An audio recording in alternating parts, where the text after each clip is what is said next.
First फरवरी को देश का बजट पेश किया जाएगा, जिसे पेश करेंगी हमारी फाइनेंस मिनिस्टर निर्मला सीतारमण। अगर हम बात करेंगे इसमें एक्सपेक्टेशन, पॉसिबिलिटी, प्रोबेबिलिटी, उसके साथ अगर हम बात करेंगे इनकम टैक्स, जीएसटी, किसान, education, lower middle class, upper class, सबकी एक्सपेक्टेशंस है। और क्या इसमें कोई बड़ा ऐलान होने वाला है? इस पे हमारे साथ मौजूद है एक एक्सपर्ट पैनल, जिनसे हम जानेंगे क्या एक्सपेक्टेशंस हैं और किस तरह से पिछले साल के बजट और इस साल के बजट में फर्क देखने को मिलेगा। हमारे साथ मौजूद है डॉक्टर श्वेता कोहली, जो कि एसोसिएट प्रोफेसर है department of economics, central university of Jammu. उसी के साथ हमारे साथ मौजूद है डॉक्टर रंजीत कुमार रमन जी, बहुत बहुत शुक्रिया। तो अगर हम बात करेंगे, हेड ऑफ डिपार्टमेंट है tourism and travel management, school of business studies, central university of Jammu. Doctor Vinay Kumar ji हमारे साथ मौजूद है, जिनसे हम बात करेंगे, ये भी एसोसिएट प्रोफेसर है department of social work, central university of Jammu. हमारे साथ मौजूद है मिस आक्षी बलोरा जी, जिनसे हम बात करेंगे, जो स्टूडेंट इकोनॉमिक्स से आती है और स्टूडेंट एक्टिविस्ट भी। बहुत बहुत शुक्रिया सब लोगों का जुड़ने के लिए। और मैम, सबसे पहले अगर हम बात करेंगे, आपसे जानना चाहेंगे, जिस तरह से हमने पिछले साल का बजट देखा और इस साल क्या एक्सपेक्टेशन है, उस लिहाज से आपकी क्या राय है? सभी व्यूअर्स को मेरा नमस्कार। हम लोग सभी बजट की उम्मीद में हैं कि ये बजट हमारे लिए बहुत सारी एक्सपेक्टेशंस लेके आएगा। उसी के ऊपर हम आज बात करेंगे कि हम एक लेमैन क्या एक्सपेक्ट करता है इस पर्टिकुलर बजट से। तो हमारी फाइनेंस मिनिस्टर 1 फरवरी को ये बजट पेश करेंगी और सबसे पहले मैं ये कहूँगी कि एक देश के लिए सबसे ज़्यादा महत्व ये रखता है कि उसके जो मैक्रो इकोनॉमिक फंडामेंटल्स हैं वो स्ट्रॉन्ग है या नहीं है। तो मुझे ये बताते हुए खुशी भी हो रही है और इसके साथ साथ बहुत एक जिम्मेदारी भी है मैक्रो इकोनॉमिक पॉलिसी मेकिंग के ऊपर कि हम इस टारगेट्स को बरकरार बनाए रखें और इसको आगे और भी अचीव करते रहें। सबसे पहली बात अगर हम करें तो जो हमारे इन्फ्लेशनरी टारगेट्स हैं वो विद इन कंट्रोल हैं और इससे क्या होगा कि लोगों का परचेजिंग पावर जो है वो बढ़ेगा। और ये जो मैक्रो इकोनॉमिक इंडिकेटर्स होते हैं, इससे क्या होता है कि हमारे देश में ज़्यादा से ज़्यादा इन्वेस्टमेंट आने की भी पॉसिबिलिटी रहती है। तो अगर हमारे देश में हाई ग्रोथ है और विद सस्टेनेबिलिटी है, इट मीन्स कि हम high growth with balanced approach लेके चल रहे हैं, तो अपने मैक्रो इंडिकेटर्स जो हैं उसको ध्यान में रखते हुए हमारी जो इन्फ्लेशनरी टारगेट्स हैं, एम्प्लॉयमेंट ग्रोथ रेट है, इन सबको अगर साथ में लेके चल रहे हैं तो जो एक ग्रोथ माना जाता है वो एक अच्छा डेवलपमेंट माना जाता है। तो ग्रोथ एक क्वांटिटेटिव इंडिकेटर है, अगर हम डेवलपमेंट की बात करें तो ये एक क्वालिटेटिव इंडिकेटर है।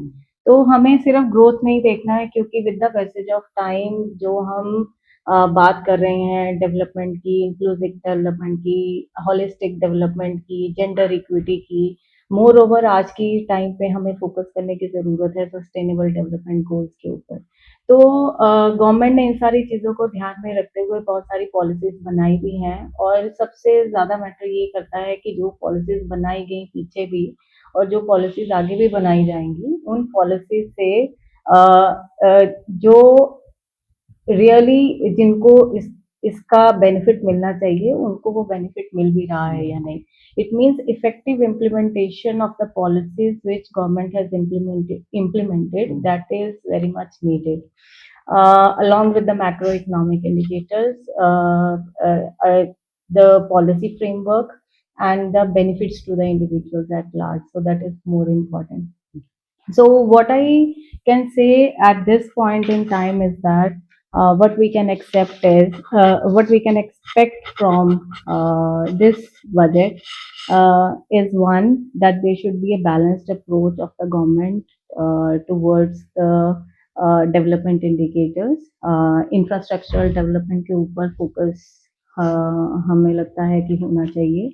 कैपिटल एक्सपेंडिचर को थोड़ा इंक्रीज करना चाहिए। जो हमारे रोड्स हैं, रेलवेज हैं, उनका डेवलपमेंट जो है वो जारी रहना चाहिए और विद इन टाइम इसको कंप्लीट करना चाहिए। और एम्प्लॉयमेंट ग्रोथ के ऊपर हमें फोकस करना चाहिए, because we are having the highest youngest population in the world. तो हमने अगर उस यूथ के डेमोग्राफिक डिविडेंड को अवेल करना है तो हमें यूथ के ऊपर फोकस करना पड़ेगा। गवर्नमेंट फोकस करती आई है और हमें उम्मीद है कि आगे भी गवर्नमेंट यूथ के ऊपर फोकस करती रहेगी और उनको एम्प्लॉयमेंट अपॉर्चुनिटीज देती रहेगी। Now one most important thing at this point in time is that we need to talk about technology along with the AI, artificial intelligence. So government is investing more of the fund into the research, innovation, and more of the entrepreneurial kind of things. But along with that, one worry is we have certain gaps as well in our country. So for example, we have gender equity gaps as far as technology is concerned. So we have technology gap, we have rural-urban divide. So in case of rural areas, people are less prone to technology, but in urban areas, they are more prone to technology. So we need to create certain kind of initiatives with the help of which we can curb this gap. So moreover, government is focusing on physical consolidation as well.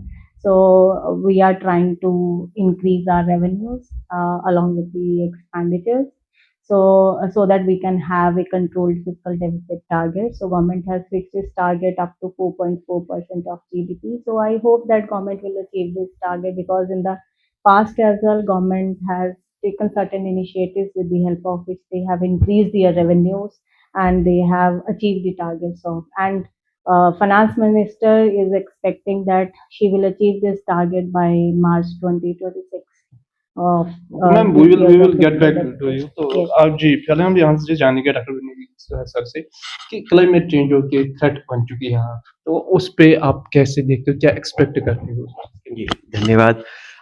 मैं सबसे पहले ये बताना चाहूँगा कि हमारा भारत 2047 में जो विकसित भारत बनने वाला है, उसमें हम जो जलवायु परिवर्तन हो रही है, उसको हम नहीं भुला सकते हैं, उसको हम नहीं छोड़ सकते हैं। तो सबसे ज़रूरी बनता है कि हमारे जो आज के तक जो बजट आए हैं, क्लाइमेट चेंज के लिए अभी तक उसके लिए कुछ बजटरी एलोकेशंस नहीं हुए हैं। तो मेरा मानना है कि इस बार मैं अपने फाइनेंस मिनिस्टर से एक्सपेक्ट करता हूँ कि वो कम से कम 1% ऑफ द जीडीपी हमारे क्लाइमेट रिलेटेड इश्यूज पे, चाहे वो एग्रीकल्चर के साथ एसोसिएटेड है, फूड सिक्योरिटी के साथ एसोसिएटेड है, इवन जॉब मार्केट के लिए एसोसिएटेड है, उसमें एक्सपेंडिचर्स में थोड़ा बढ़ोतरी की उम्मीद करता हूँ। क्यों ये ज़रूरी है? क्योंकि क्लाइमेट चेंज हर गरीब इंसान, हर बड़े इंसान और हर प्राणी को अफेक्ट करने वाला है, और जो हमारा विकसित भारत बनने का जो 2047 का सपना है, उसको पूरा करने के लिए इसके लिए बजटरी एलोकेशंस करना बहुत ज़रूरी है। अब जैसे हम फूड सिक्योरिटी की बात करते हैं, चाहे हम जम्मू कश्मीर की बात करते हैं, यहाँ के ग्लेशियर्स जो है रिट्रीट कर रहे हैं, तो आगे चल के पानी की भी दिक्कत होगी। साथ-साथ जो गुज्जर बकरवाल है, उनके जो भेड़ बकरियों को चराने के लिए चरगाह जो होते हैं, वो भी अब ऊपर की ओर जा रहे हैं, शिफ्ट कर रहे हैं। तो आप कब तक ऊपर जाएंगे, कितने ऊपर जाएंगे, ये भी बहुत मायने रखता है। ये भी एक तरह का कॉन्फ्लिक्ट क्रिएट करेंगे। तो इस तरह के जियोपॉलिटिकल लोकेशंस में हमें उम्मीद है कि गवर्नमेंट क्लाइमेट चेंज के ऊपर कुछ बजटरी एलोकेशंस करे, ताकि वो बाकी सारे सेक्टर्स में हेल्प कर सके और हमें एक सस्टेनेबल भारत, जो विकसित भारत का सपना है, उसे पूरा करने में क्लाइमेट चेंज में सहयोग मिल सके। डॉक्टर अमन के पास जाएंगे हम। जिस तरह से अगर हम बात करेंगे, जो टूरिज्म की बात करेंगे, जिससे एक्सपोर्ट भी हो, तो कैसे देखते हो आप? अगर हम बात करेंगे जम्मू कश्मीर की, तो इसका पूरा सेटअप इकोनॉमी जो है बेस्ड इसी पे ज्यादा है, तो कैसे इस चीज को? बहुत अच्छा आर्गुमेंट बिल्ड किया आपने। जो इकोनॉमी का बैकबोन है टूरिज्म, जैसे आपने अभी मैनिफेस्ट किया, और अगर हम आम जनता के बातचीत में भी देखें तो टूरिज्म उनके डिस्कशन का एक बहुत ही मेजर केंद्र बिंदु रहता है हमेशा, जो जम्मू कश्मीर का टूरिज्म। और जैसे विनय सर बता रहे हैं, तो क्लाइमेट चेंज का थ्रेट, अभी हम रिसेंटली अनप्रेसिडेंटेड टाइम को भी फेस किया, नेचुरल डिजास्टर को फेस किया, उसके पहले हमने रिस्क दूसरे तरह के टेरर अटैक को फेस किया। तो कुल मिलाकर के हमारे इंडस्ट्री को हर तरह से कहीं न कहीं एक्सटर्नल और इंटरनल फोर्सेस के कारण से इन्फ्लुएंस इम्पैक्ट आ रहा है। जहां तक टूरिज्म का रोल है जम्मू कश्मीर के इकोनॉमी में, अगर आप इन टोटल देखेंगे तो टोटल जीडीपी का अप्रोक्सीमेटली सर्विस सेक्टर जो है जम्मू कश्मीर का 60% के आसपास कंट्रीब्यूशन करता है। आप इससे मान सकते हैं जो हमारा टेम्पल लेड इकोनॉमी है, रिलीजियस टूरिज्म प्लेसेस है, जो एडवेंचर टूरिज्म प्लेसेस है और डिफरेंट डिफरेंट जितने भी इमर्जिंग डेस्टिनेशन है जम्मू कश्मीर का जो एग्जिस्टिंग है उनके अलावा भी ये बहुत बड़ा अट्रैक्शन का केंद्र है। तो हमें टूरिज्म लेड ग्रोथ अगर चाहिए जेएनके में, इसमें इन्वेस्टमेंट चाहिए।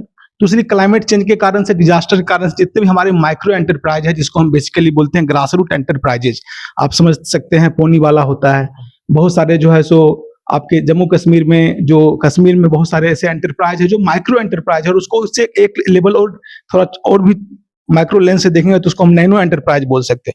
उनका सर्वाइवल का थ्रेट है due to climate change, due to natural disaster, due to decreasing number of tourist arrival. तो हमारा बिजनेस, तो इसके लिए हमें चाहिए कुछ इस तरह से क्लाइमेट फंड इनिशिएटिव जिसको हम क्राइसिस सिचुएशन में हैंडल कर सकें और टूरिज्म को एक रोबोस्ट और कॉम्पिटिटिव इंडस्ट्री जम्मू कश्मीर में बना लें। तो एक तो बजटरी एलोकेशन में प्रोविजन की बात कर रहे हैं, होना बहुत जरूरी है और वो माइग्रेशन को भी कर्व करेगा, डिस्ट्रेस माइग्रेशन उससे नहीं होगा। और दूसरी बात है जो गवर्नमेंट का जो सबसे मेजर फोकस रहा है अभी जम्मू कश्मीर में, initiative is really great, I can appreciate, जो युवा इनिशिएटिव है उसमें हम जो small medium micro enterprise development की बात कर रहे हैं, वीमेन लेड डेवलपमेंट की बात कर रहे हैं, उसका अभी ये मैनिफेस्टेशन में बहुत अच्छा लग रहा है, बट इसके ग्राउंड पे कैसे इसको ट्रांसलेट किया जाए और कैसे होम स्टे को प्रमोट किया जाए, कैसे माइक्रो एंटरप्राइज को क्राइसिस सिचुएशन में फाइनेंशियल इंसेंटिव्स दे करके उसको किस तरह से रेजिलिएंट बनाया जाए, इन सब तमाम मुद्दों पे हमें इस बजट में सोचना चाहिए। बहुत बहुत शुक्रिया। तो अगर हम बात करें आज की, क्योंकि सब जो है, जिस तरह मैम ने कहा कि यंग इंडिया माना जाता है आज के, तो आप क्या एक्सपेक्ट करते हो इसकी, कि आप स्टूडेंट एक्टिविस्ट भी हो, आप इकोनॉमिक्स की स्टूडेंट भी हो, तो क्या एक्सपेक्ट करते हो आप इस बजट से? Thank you. मेरे सारे ही टीचर्स ने बहुत डिटेल में एक्सप्लेन कर दिया, मेरे खुद के कंसेप्ट जो है वो क्लियर कर दिए।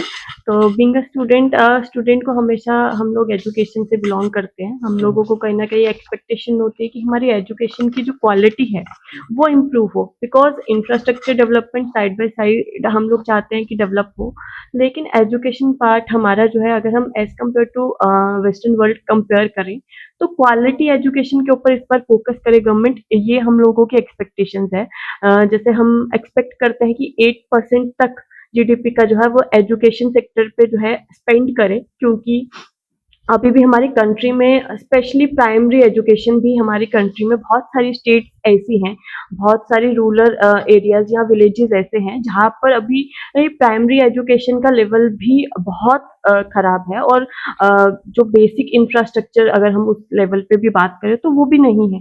और जम्मू कश्मीर की अगर हम बात करें, हमारी रूरल जो है इकोनॉमी है, बहुत सारी डिस्ट्रिक्ट्स जो है हमारी बॉर्डर एरिया की डिस्ट्रिक्ट्स हैं जिनके ऊपर बहुत सारा थ्रू आउट द ईयर जो है बर्डन रहता है। और इस साल अगर हम लास्ट ईयर की अगर हम बात करते हैं, नेचुरल कैलामिटीज और फिर चाहे वो वॉर की वजह से, तो एजुकेशन जो हमारा बॉर्डर एरिया है वहाँ का जो स्टूडेंट है, वहाँ का जो यूथ है, उसको प्रॉपर जितना एजुकेशन सेक्टर में उसकी हेल्प होनी चाहिए थी वो मुझे लगता है नहीं हुई।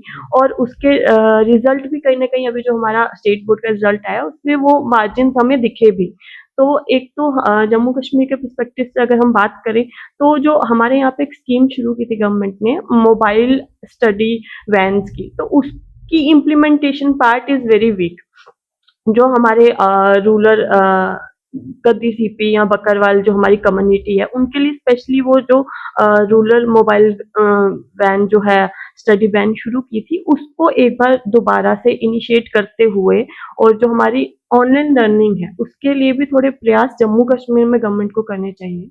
और दूसरा मुझे ऐसा लगता है कि रिसर्च पार्ट पे गवर्नमेंट ने लास्ट ईयर भी फोकस किया था, बट उसका एलोकेशन कितना हमने जो एक्सपेक्ट किया था उतना नहीं हुआ है।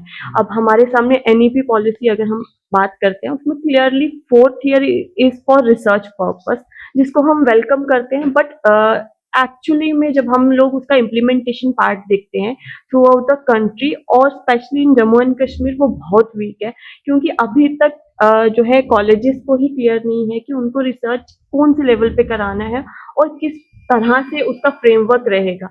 तो गवर्नमेंट अगर जो एलोकेशन कर रही है रिसर्च में, which is a welcoming step, क्योंकि पूरी कंट्री की डेवलपमेंट मुझे लगता है रिसर्च के ऊपर होती है, तो उसका जो इम्प्लीमेंटेशन पार्ट के फोकस के लिए गवर्नमेंट जो है जो भी नॉर्म्स लाए या जो भी बजट में एलोकेशन करे, एक तो वो मुझे ऐसा लगता है कि होना चाहिए।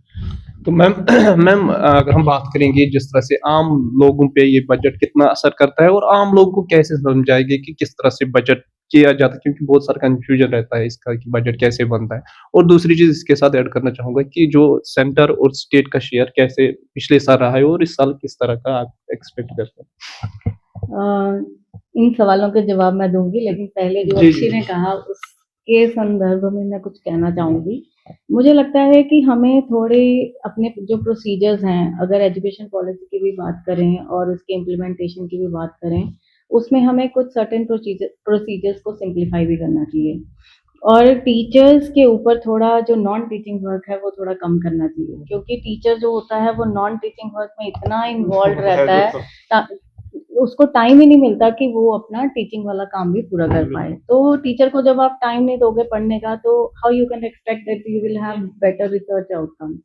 So one thing, and as far as students are concerned, I think more of the practical knowledge is more important in comparison to just give the theoretical knowledge to the students. So I think these are the two main things that we can talk about on the education, and my fellow colleagues can also say something about it.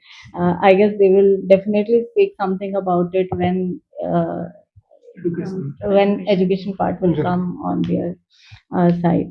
So, as you asked me about the budget in a layman perspective, is that so see, एक layman इंसान जो आम आदमी है वो क्या expect करता है कि उसकी जिंदगी में सुधार आए, ठीक है। तो वो सुधार अपना करने के लिए इनकम अर्न करता है, तो वो सरकार से सबसे बड़ा एक्सपेक्टेशन एक आम आदमी का यही रहता है कि उसको बेटर अपॉर्चुनिटीज मिले, बेटर एजुकेशन फैसिलिटीज मिले, उसके बच्चों को बेटर एजुकेशनल फैसिलिटीज मिले। तो ये 2-3 चीज़ें जो हैं वो बहुत ज़्यादा बेसिक हैं। और जो बजट होता है, बजट में हम क्या देखते हैं कि हमारे इनकम क्या है और हमारे एक्सपेंडिचर क्या हैं, हमारे रेवेन्यू के सोर्सेज क्या हैं और हमारे खर्चे कितने हैं। तो रेवेन्यू के अगर हम बात करें, पिछले कुछ सालों में गवर्नमेंट ने बहुत सारे ऐसे इनिशिएटिव्स भी लिए हैं जिससे हमारा जो रेवेन्यू जनरेशन है वो एनहांस भी हुआ है, बिकॉज ऑफ विच हमारा फिजिकल डेफिसिट जो है, टारगेट्स है, वो हम अचीव कर पाए। और आगे भी हमने जैसे for example in case of tax compliance, जो भी टैक्स स्ट्रक्चर में चेंजेस लाए गए, टैक्स रिफॉर्म्स लाए गए, उससे क्या हुआ कि हमारा काफ़ी ज़्यादा टैक्स कंप्लायंस जो है वो इंक्रीज हुआ है। जीएसटी रिफॉर्म्स लाए गए, उससे भी हमारा जो रेवेन्यू है वो बढ़ा है। एसेट मोनेटाइजेशन से हम अपना टैक्स रेवेन्यू जो है वो एनहांस करते हैं। और अब हमें ये भी देखना चाहिए कि जो हमने रेवेन्यू कलेक्ट किया है और वो हम कहाँ खर्च कर रहे हैं, हमारा एक्सपेंडिचर वो कहाँ है, हमारा कैपिटल एक्सपेंडिचर कितना है। सो करंट एक्सपेंडिचर के बजाय अगर हम करंट एक्सपेंडिचर तो वो होना ही है गवर्नमेंट का। कैपिटल एक्सपेंडिचर में हमें देखना चाहिए कि डेवलपमेंटल एस्पेक्ट्स को लेके हम कौन कौन से एरियाज में उसको खर्च कर रहे हैं और उसका हमें क्या आउटकम मिल रहा है। Roads, railways, infrastructure, buildings, institutions, इन सब पे बहुत खर्च हो रहा है, बट हमें ये भी देखना है कि जो हम खर्च कर रहे हैं उनका हमें आउटकम क्या मिल रहा है, और वेदर जो टारगेट सेट किए थे हम उन टारगेट्स को अचीव कर पा रहे हैं या नहीं। तो I think target oriented approach is better for us, so that we can see whatever we have aspired for, whether we are able to achieve it or not. Vinay sir, अगर हम आपसे जानना चाहेंगे कि जिस तरह से हर हमेशा से फोकस जो रहा है, पिछली बार भी अगर हमने देखा तो मिडिल क्लास पे जो है फोकस रहा है, सैलरीड पर्सन पे जो है 12 लाख तक कोई टैक्स नहीं देना पड़ा। तो इस बार क्या एक्सपेक्ट करते हैं आप इस चीज से? क्योंकि पिछले साल सरकार ने ऑलरेडी टैक्स में रिबेट्स प्रोवाइड किए और न्यू टैक्स स्कीम में अब ज़्यादातर लोग डिफॉल्ट जो सैलरी क्लास उसमें आ रहे हैं। मेरी ज़्यादा उम्मीद नहीं है, बट मुझे ये उम्मीद है कि जो 30% जो स्लैब है उसके जो मिनिमम अमाउंट है उसको शायद 10 लाख रुपए बढ़ा दिया जाए, ताकि जो सैलरी क्लास है जो 30% स्लैब में आते उनको थोड़ी राहत मिल सके। इससे क्या होगा कि वो इकोनॉमी में परचेजिंग पावर उनकी और बढ़ पाएगी। और साथ साथ जहां तक अभी अक्षी जी भी बात कर रही थी, शिक्षा की बात कर रही है, स्वास्थ्य की, और जब हम बजट को बात करते हैं तो हमें उम्मीद रहती है कि सरकार कुछ ऐसे कदम उठाएगी जिससे हमारे जो खर्चे हैं वो कम होंगे और वो खर्चे हम अपने विकास के लिए यूज कर सकें। जैसे शिक्षा पे हो सकता है, जैसे उन्होंने कहा शिक्षा पे भी हमारा जीडीपी का मुश्किल से 2 से 2.5% हो रहा है, जबकि अगर हम एनईपी आने के बाद ये बढ़कर 6% आना चाहिए। तो मुझे लगता है कि ये थोड़ा सा और बढ़ना चाहिए। हेल्थ की बात करते हैं तो नेशनल हेल्थ मिशन के हिसाब से भी देखिए तो हमारे जीडीपी का ज्यादा पैसा खर्च नहीं हो रहा है। हम जीडीपी की बात करते हैं, जो हमारी टोटल इनकम है कंट्री की, उसकी बात करते हैं, तो गवर्नमेंट को कहीं ना कहीं हेल्थ पे भी थोड़ा पैसा खर्च बढ़ाना चाहिए। इससे क्या होगा कि लोगों के जो खर्चे आ रहे हैं, हमारी जो सरकारी हॉस्पिटल्स हैं, चाहे डिस्ट्रिक्ट हॉस्पिटल हो, कम्युनिटी हेल्थ हॉस्पिटल हो, प्राइमरी हेल्थ सेंटर्स है, इनका जो इंफ्रास्ट्रक्चर है उनको और मजबूत किया जाए। इस बजट में उनके लिए फंड एलोकेशन किए जाए, ताकि जो हमारे ग्रामीण क्षेत्र के लोग हैं, जो बड़े बड़े शहरों में नहीं जा सकते हैं, वो वही सुविधाएं अपने ग्रामीण लेवल पे पा सकें। तो ये बहुत जरूरी है। शिक्षा में हो गया, स्वास्थ्य में हो गया। शिक्षा में मैं ऐड करना चाहूंगा कि टीचर ट्रेनिंग इंस्टीट्यूट्स जो है वो इम्प्रूव किया जाए, प्राइमरी एजुकेशन को ज्यादा मजबूती दी जाए।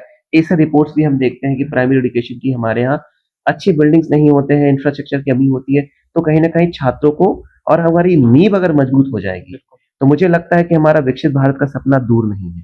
तो हमारे नींव मजबूत करने के लिए हमें, मुझे लगता है प्राइमरी एजुकेशन एनईपी आने की वजह से प्राइमरी एजुकेशन पे गवर्नमेंट अलोकेशन ऑफ फंड जो है थोड़ी बढ़नी चाहिए।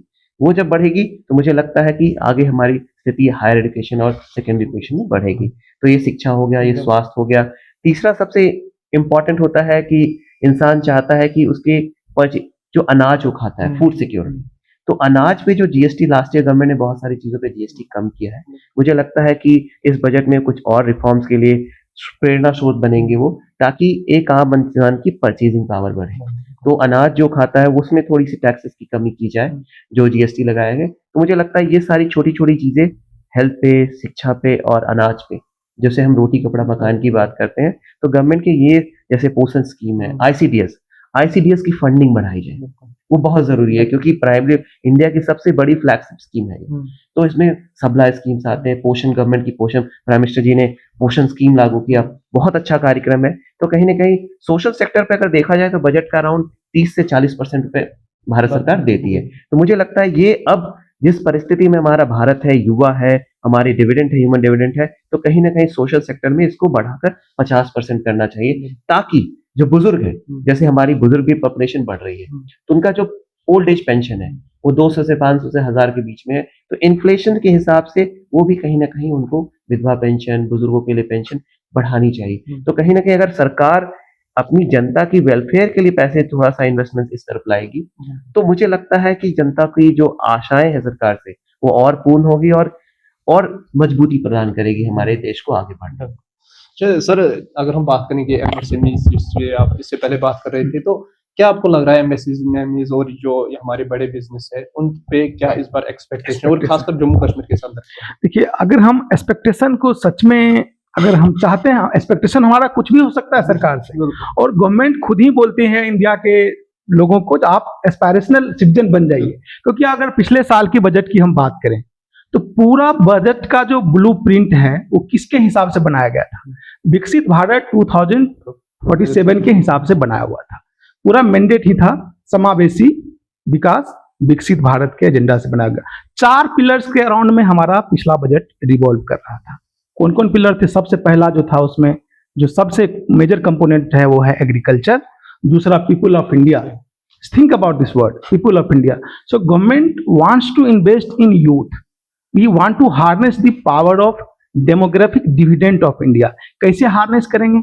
उसको स्किलिंग करेंगे, उसको कंटेम्पोररी एजुकेशन देंगे। इन डिमांड स्किल्स हैं जो 21st सेंचुरी में सर्वाइवल के लिए जरूरी है, जिसको हम बोलते हैं, एक जेनेरिक भाषा में बोलते हैं एम्प्लॉयबिलिटी स्किल्स। इस पे बात करें, दूसरा पिलर हो गया आपका, ठीक है। तीसरा पिलर की जो हम बात कर रहे हैं वो है एमएसएमई, जिसके बारे में आप क्वेश्चन पूछ रहे हैं। चौथा पे भी आएंगे, पहले हम एमएसएमई की बात कर रहे हैं। एमएसएमई का पिछले बजट के अगर आप देखें मसौदा, तो उसमें पूरा जो है सो डेफिनेशन को भी चेंज कर दिया गया और बहुत ही कमेंडेबल स्टेप्स हैं। अब यहाँ पे क्वेश्चन है, हम ग्लोबल कॉम्पिटिटिवनेस की बात करते हैं, इंडिया के परचेजिंग पावर की बात करते हैं, और इंडिया एक अपने आप में मैन्युफैक्चरिंग हब बनने का भी एस्पायरेशन रखता है, तभी हम जाके गोल को अचीव कर पाएंगे। और इसीलिए बहुत सारा फ्लैगशिप इनिशिएटिव पिछले बजट में भी रखा गया, और उसमें से बहुत सारा कमेंडेबल इनिशिएटिव में एक मेक इन इंडिया इनिशिएटिव है, जिसका मैंडेट ही है इंडिया को मैन्युफैक्चरिंग हब बनाना है। गवर्नमेंट ने 27 सेक्टरल सेक्टर्स को भी आइडेंटिफाई किया, और उसमें हम एस्पायरेशन में ये रखते हैं कि हम उसमें अच्छा मैन्युफैक्चरिंग करें। बट यहाँ क्वेश्चन है, जो अभी अगर ग्लोबल ट्रेड को देखें और जिस तरह से टैरिफ और ये सब चीज के लेकर के ग्लोबली डिबेट चल रहा है, तो हमारे मैन्युफैक्चरिंग जो एमएसएमई सेक्टर उसके लिए बहुत बड़ा थ्रेट है डेफिनेटली, क्योंकि जब तक हम डोमेस्टिक डिमांड को नहीं बढ़ाएंगे और हम अपने एमएसएमई को कॉम्पिटिटिव नहीं बनाएंगे तो इनका सर्वाइवल थोड़ा डिफिकल्ट होगा, क्योंकि जो ये प्रोडक्ट बना रहे थे उनका दूसरे कंट्री में जाके जब हम सेल करेंगे तो ऑब्वियसली टैरिफ लगाने के कारण से प्राइस बढ़ जाएगा। तो ये एक बहुत बड़ा एक, जैसे वियतनाम का ही आप एग्जांपल देख लीजिए, यूएस का देख लीजिए, तो इस तरह से बहुत सारे क्वेश्चंस हैं जो गवर्नमेंट को एमएसएमई को एक तरह से रिवाइटलाइज करने के लिए बहुत इनिशिएटिव लेने की जरूरत है। ये हो गया आपका तीसरा पिलर। पहला हमने आपको बताया एग्रीकल्चर, दूसरा हमने बताया demographic dividend, that means people of India, then third one is MSME, and now I am coming to the fourth one, expectation. Government खुद ही इंडिया के सिटीजन को बोले आप एस्पायरेशनल सिटीजन बन जाइए, डिस्ट्रिक्ट तो है ही aspirational. Now I think government एक दिन ऐसे समय आएगा जो एस्पायरेशनल विलेज की बात करेंगे और ऐसे 200-500 विलेज को हर डिस्ट्रिक्ट में डेवलप किया जाएगा। तो हम आ रहे हैं अब इनोवेशन पे, जो फोर्थ पिलर था पिछले बजट का। इनोवेशन में बहुत ज्यादा इंटरेस्ट लेने की इंडिया की भी जरूरत है, क्योंकि जिस तरह से हम आर्टिफिशियल इंटेलिजेंस ये एज में यूज कर रहे हैं, टेक्नोलॉजी हमारे लाइफ को सेव कर रहा है, हमारे कंट्री के डेस्टिनी को भी सेव कर रहा है, और हम एक स्मार्ट सिटीजन बनना अगर चाहते हैं, डेफिनेटली हमारे यूथ को जो टेक्निकल नुआंसेस है, जो सर्वाइवल स्किल्स है वो भी, और जो एम्प्लॉयबिलिटी स्किल है वो भी, वो सब चीज आना चाहिए। इनोवेशन एक ब्रॉडर अम्ब्रेला लेके गवर्नमेंट चल रही है, बट गवर्नमेंट ने इस चीजों को जस्टिफाई करने के लिए बहुत सारे माइक्रो इनिशिएटिव्स लिए हैं, जिसको हमें फिर से रिआइटरेट करने की जरूरत है। अभी जो आने वाला बजट है, जैसे अटल टिंकरिंग लैब है, ये अपने आप में एक फोकस इनिशिएटिव है जो स्कूल में इनोवेशन को, एंटरप्रेन्योरशिप को, एंटरप्रेन्योरियल माइंडसेट को कल्टीवेट करने का इनिशिएटिव है। इसी तरह से स्टैंड अप इंडिया था इनिशिएटिव, स्टार्टअप इंडिया इनिशिएटिव है। तो गवर्नमेंट बहुत सारे फ्लैगशिप इनिशिएटिव ऑलरेडी ले चुकी है, but now it is time to reap the benefit of all ongoing और एग्जिस्टिंग स्कीम्स एंड पॉलिसीज। जहां तक जम्मू कश्मीर में टूरिज्म के इनिशिएटिव और ग्रास रूट एंटरप्राइज की बात है, मैं फिर से अपने बात को रिपीट करूंगा और इसमें एक पॉइंट जम्मू कश्मीर के कॉन्टेक्स्ट में रखना चाहूंगा। जस्ट एक एग्जांपल लेते हैं, कई बार हम इनिशिएटिव लेते हैं, पॉलिसी बनाते हैं, विलेज टूरिज्म को डेवलप करना है जम्मू कश्मीर में, और गवर्नमेंट ने बहुत अच्छा डिस्ट्रिक्ट वाइज विलेज को आइडेंटिफाई भी किया और डीपीआर भी बनाया, बट मेरा क्वेश्चन कुछ उसके आगे है। डीपीआर बनाना, सर्वे करना, ये सब एक बहुत ही नॉर्मल एक्टिविटी है। आपको हर डेस्टिनेशन के लिए एक बिजनेस प्लान होना चाहिए, इन्वेस्टमेंट कहाँ से आएगा, कितना होगा, और डेस्टिनेशन बिल्डिंग करने के लिए क्या करना चाहिए। एक जो टूरिस्ट डेस्टिनेशन, जो टूरिस्ट का एक्सपीरियंस सेव कर सकता है, उसके लिए बहुत सारा कंपोनेंट वहां होना चाहिए। तो ये सब चीजें हमें बजट में रिफ्लेक्ट करना चाहिए। सर पहले भी बता रहे थे, तो हमें बजटरी एलोकेशन में टूरिज्म के लिए अलग से ये सब चीजों का प्रोविजन करना चाहिए, खास करके जम्मू एंड कश्मीर। बहुत ये सब इनिशिएटिव जरूरी है लेना, इसी पे बेस्ट हम आगे प्रोग्रेस कर सकते हैं। अगर हम आपसे जानना चाहें, क्योंकि वुमेन्स पे भी फोकस होना चाहिए, अगर हम बात करेंगे जिस तरह से कहा जा रहा है कि वुमेन्स रिजर्वेशन अब आने वाले सेंसस जब होगा तो इसमें वुमेन को रिजर्वेशन दी जाएगी, तो क्या एक्सपेक्टेशन है आप? विमेंस की अगर हम बात करें, जो रिजर्वेशन है कि जैसे बात हो रही है, वो एक अलग विषय है। मुझे नहीं लगता कि विमेन रिजर्वेशन जो आपने कॉन्टेक्स्ट पूछा वो बजट में रिफ्लेक्ट करेगा, वो एक पॉलिटिकल पिलर के अंदर आता है। बट हाँ, विमेंस की अगर हम बात करें थ्रू आउट द इंडिया, जैसे मैंने अभी एक चीज़ नोटिस करी कि जो 10th के बाद की जो एजुकेशन है, सेकेंड हायर एजुकेशन भी अगर हम बात करें, drop out rate of women's बहुत ज़्यादा है। अगर हम लास्ट सेंसस 2011 सेंसस की बात करें तो ऑल ओवर इंडिया में 12.6% ड्रॉप आउट रेट है फीमेल्स का। उसकी रीजंस जो है वो बहुत सारे हैं।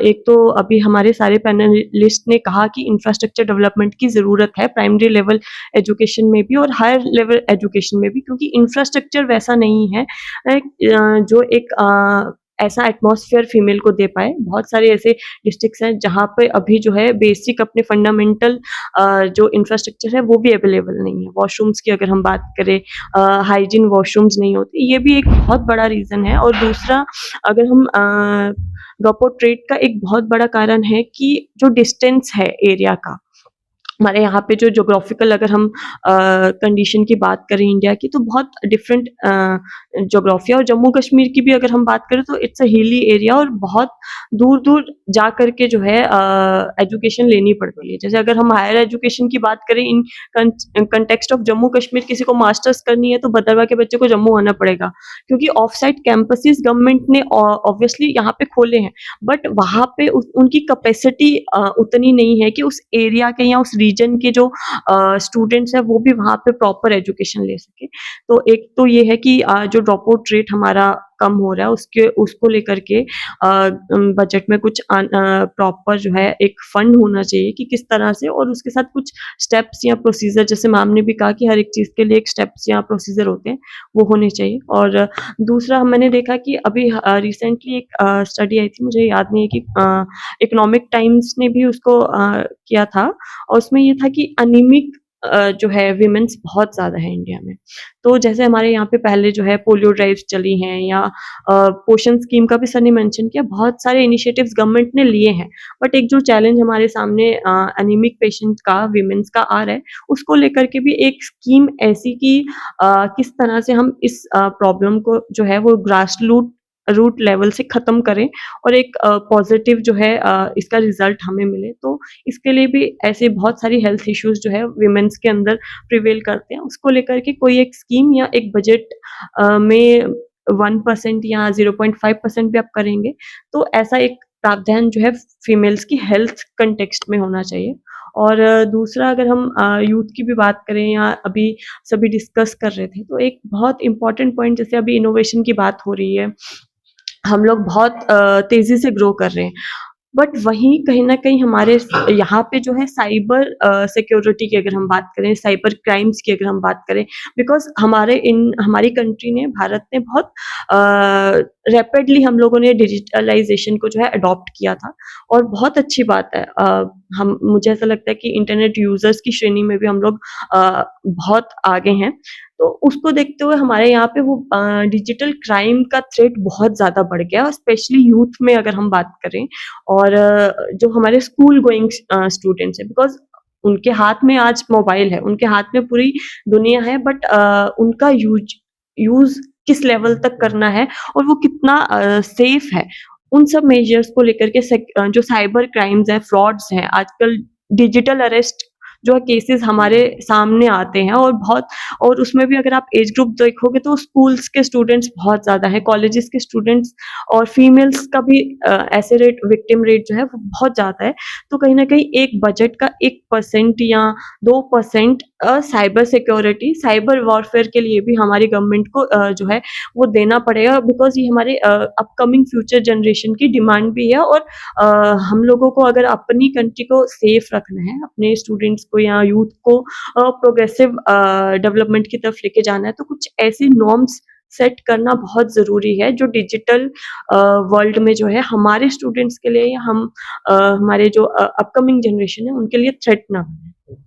तो मैम, अगर हम बात करेंगे टैक्स रिफॉर्म्स की या जीएसटी की, अगर हम बात करेंगे, तो हाल ही में जिस तरह से बजट मीटिंग हुई चीफ मिनिस्टर्स के साथ, या जो अगर हम बात करेंगे फाइनेंस मिनिस्टर्स के साथ, तो उनने वहाँ पे एक बात की, जो 2017 का जो जीएसटी था, तो उसमें थे कि अगर कहीं भी जीएसटी गिरता था तो सेंटर उसको कंपनसेट करती थी। लेकिन 2025 के बाद जो है सूरत हाल बदल गई, और अब जो है स्टेट को डायरेक्टली रेवेन्यू कम पड़ जाता है फाइनेंस के पास। तो इस चीज़ को क्या आप इस बजट में एक्सपेक्टेशन क्या है इसकी, या क्या चीज़ें होनी चाहिए?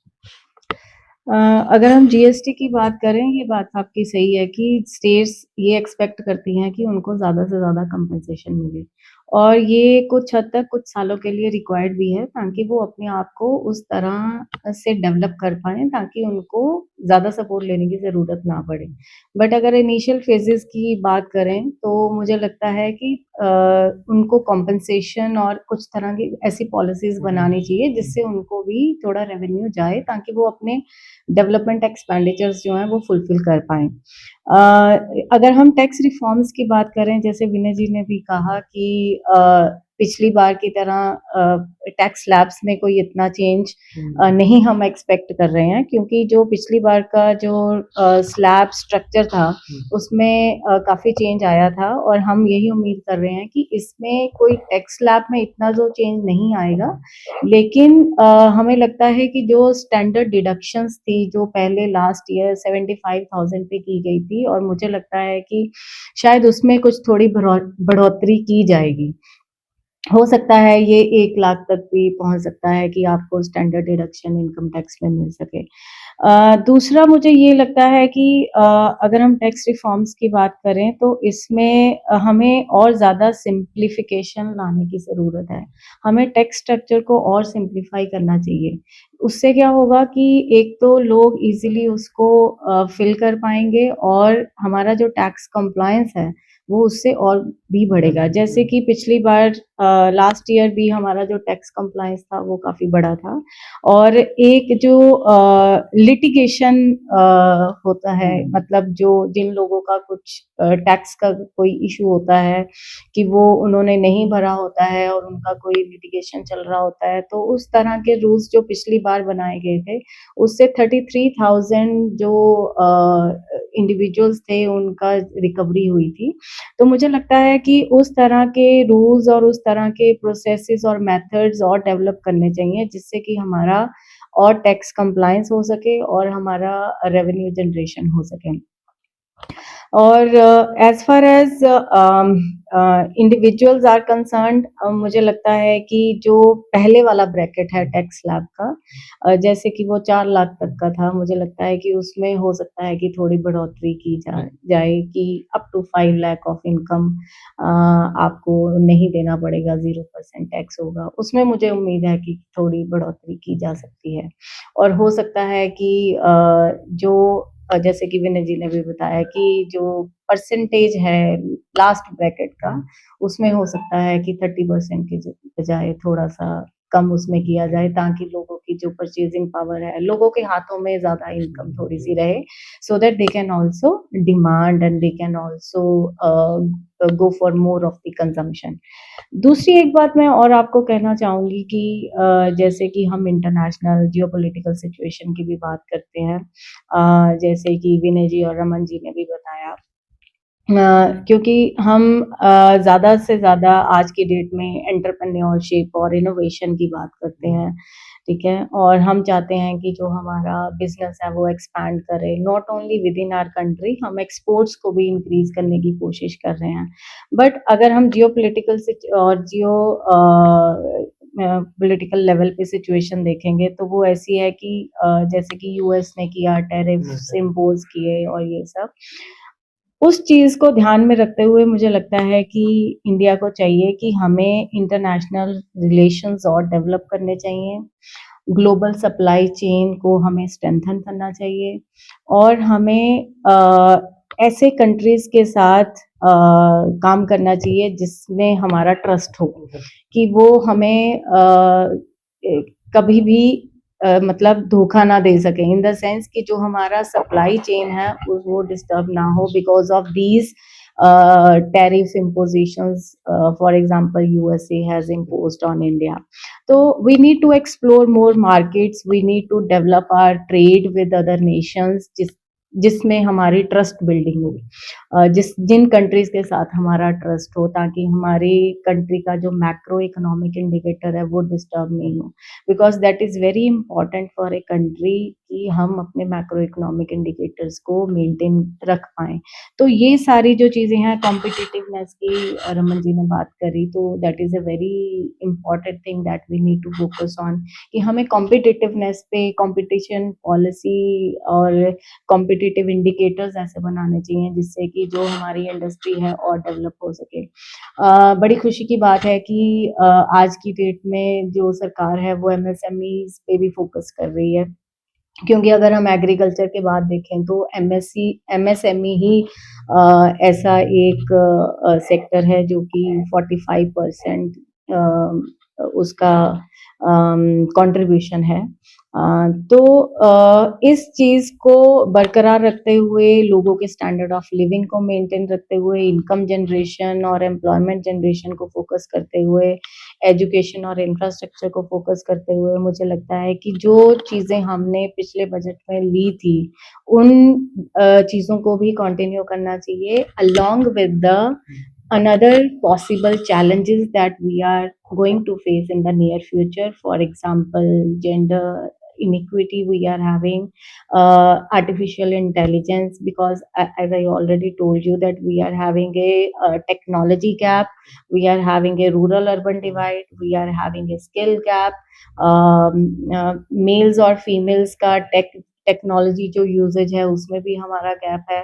The problem is that women are not a regular user of this technology, so we need to give them the it's only about the opportunity that we provide to the individuals. जब तक आप किसी individual, I'm not saying that men are more productive and women are more productive, or women are less productive and men are less productive. No, it's only about the opportunity that you are giving to the individuals. जब तक आप किसी individual को opportunity नहीं दोगे, suppose आपके पास दो group of students हैं, एक ग्रुप ऑफ स्टूडेंट को आप सारी फैसिलिटीज प्रोवाइड कर रहे हो, हर तरह का इंफॉर्मेशन दे रहे हो, और एक ग्रुप जो है जो कि लिमिटेशन है उसकी कि ना उसके पास अच्छा एजुकेशन है, ना अच्छा टेक्नोलॉजी है, ना अच्छा नॉलेज है, ना अच्छे स्किल्स हैं. तो ऑफ कोर्स जो प्रोडक्ट, इरेस्पेक्टिव ऑफ जेंडर, जो पहला ग्रुप है वो आपको बेटर प्रोडक्टिविटी देगा, और जो दूसरा ग्रुप है वो आपको less productivity. So what I want to say is that we need to see that the individuals who are deprived of the opportunities, we need to provide the opportunities to the individual at large. We need to bring them more choices, we need to bring them more possibility, we need to enhance the capabilities of the individuals, ताकि वो inclusive development, holistic development जिसकी अब आज की date में हम बात कर रहे हैं, उसमें contribute कर पाए. तो अगर हम बात करेंगे सर, जिस तरह से अगर हम बात करेंगे किसान जो इंजन होते हैं किसी भी इकोनॉमी का, अगर हम बात करें, तो अगर हम ये पूरे इंडिया की बात करें तो हमारे जो अभी जो राइस एक्सपोर्ट हो रहा है वो तकरीबन 117 देशों में हो रहा है, और उसमें जो किसानों की सबसे बड़ी समस्या है, जिस तरह से उन्होंने कहा कि हमें जो है लॉजिस्टिक में सपोर्ट नहीं मिलता है, बाकी चीज़ों के सपोर्ट, उसके लिए क्या चीज़ें होगी? आपने बहुत अच्छा सवाल किया है कि हमारे ज़्यादातर किसान जो पहले 70% लोग हमारे किसान में थे, वो सैलरी सेक्टर, अब घटकर वो 45-50 पे आया है। तो मुझे लगता है कहीं न कहीं हमें अपनी पॉलिसीज़ में थोड़े से चेंजेस लाने होंगे, इस आधार पे कि किसान को एमएसपी, मिनिमम सपोर्ट प्राइस जो है, जिस पे किसान हमेशा बात करते रहते हैं, वो बढ़ाया जाए। जिस तरह से चीज़ों के कॉस्ट बढ़ रहे हैं और क्लाइमेट चेंज जिस तरह से हमारे प्रोडक्टिविटी को अनसर्टेन वे में अफ़ेक्ट कर रही है। तो किसानों को भी पता नहीं होता है कब बारिश होगी, कब गर्मी होगी, कब धूप होगी। तो हमारी जो मेट्रोलॉजिकल सिस्टम से जो उसमें सपोर्ट है, उसमें हम एआई टेक्नोलॉजी का यूज़ करके उनको एक डाटाबेस प्रोवाइड करें, जिससे किसानों को जो खर्चे हैं वो कम हो।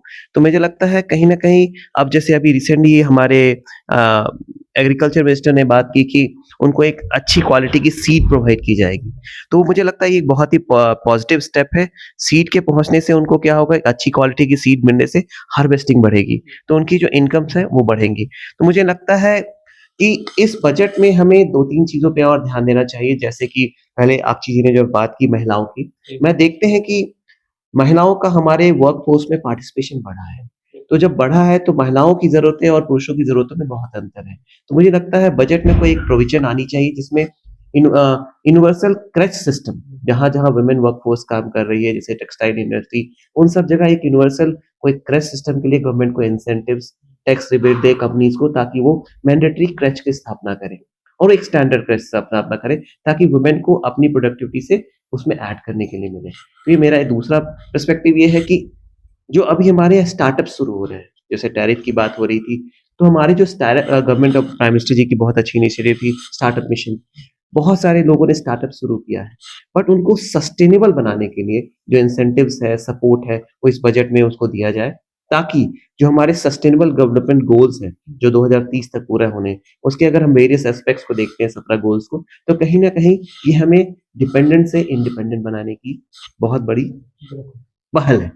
तो कहीं न कहीं अगर हमारी कंट्री सेल्फ इंडिपेंडेंट हो, जो मार्केट लिंकेजेस की मैडम भी बात कर रही थी, अगर हमारी इंटरनल कंजम्पशन जो सेल्फ प्रोडक्टिविटी से मिलकर निकले, तो उससे क्या होगा कि हमारी जो बाहर की एक्सटर्नल डिपेंडेंसी है और टैरिफ का जो भय क्रिएट किया जाता है, उससे हम बहुत बच पाएंगे। तो इसमें ये करना चाहिए। तीसरा, किसानों के लिए आप जब बात कर रहे हैं, तो जैसे मैंने क्लाइमेट चेंज के लिए फंड के लिए बात की थी, इन सब फंड को, तो क्लाइमेट अवेयरनेस जो हमारे किसानों के बीच ग्रास रूट लेवल पे कम्युनिटी एक्शन लैब्स बनाए जाएं, जहाँ पे कम्युनिटी के साथ रेगुलर इंटरेक्शन हो कि कैसे किसान अब जो मौसम बदल रहे हैं उसके अनुरूप अपने फसल उगा सके, प्रोडक्टिविटी ज्यादा फायदा कर सके, और ज्यादातर अब किसानों को ऑर्गेनिक फार्मिंग की ओर बढ़ना चाहिए, क्योंकि अल्टीमेटली हम देख रहे हैं कि चीजें घूम फिर कर ऑर्गेनिक की ओर आ रही है।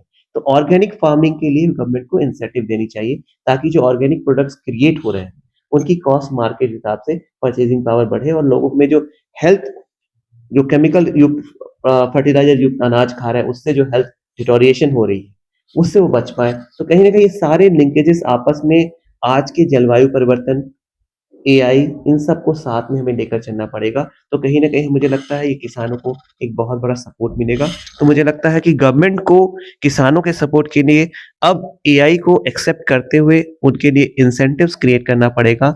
एमएसपीज में मैं उम्मीद करता हूँ कि थोड़ा सा बढ़ोतरी हो बजटरी एलोकेशंस में, और साथ साथ ये इंसेंटिव्स उन इंडस्ट्रीज को दिया जाए जो फर्टिलाइजर्स बनाते हैं, ताकि वो क्वालिटी फर्टिलाइजर्स उनको चीप रेट पे, सब्सिडाइज रेट पे प्रोवाइड कर सके। तो मार्केट लिंकेजेस भी साथ साथ मिले। धन्यवाद सर। जिस तरह से हम पहले से ही बात कर रहे थे टूरिज्म पे और टूरिज्म जम्मू कश्मीर पे, तो क्या इसके अलाइड सेक्टर्स पे अब जो है सेंट्रल गवर्नमेंट को फोकस करना चाहिए, क्योंकि एनरिच है हम इन चीज़ों से, चाहे हम यहाँ पे मजहबी टूरिज्म की बात करें या लोकल जिस तरह से बाकी वातावरण का बाकी हम बात करेंगे, जिस तरह से अगर हम बात करें, ये कंकरेंट जो होती है, सेंटर और स्टेट जो है एक पॉलिसी नहीं बना पाती है, खाली से स्टेट ही पॉलिसी। बिल्कुल।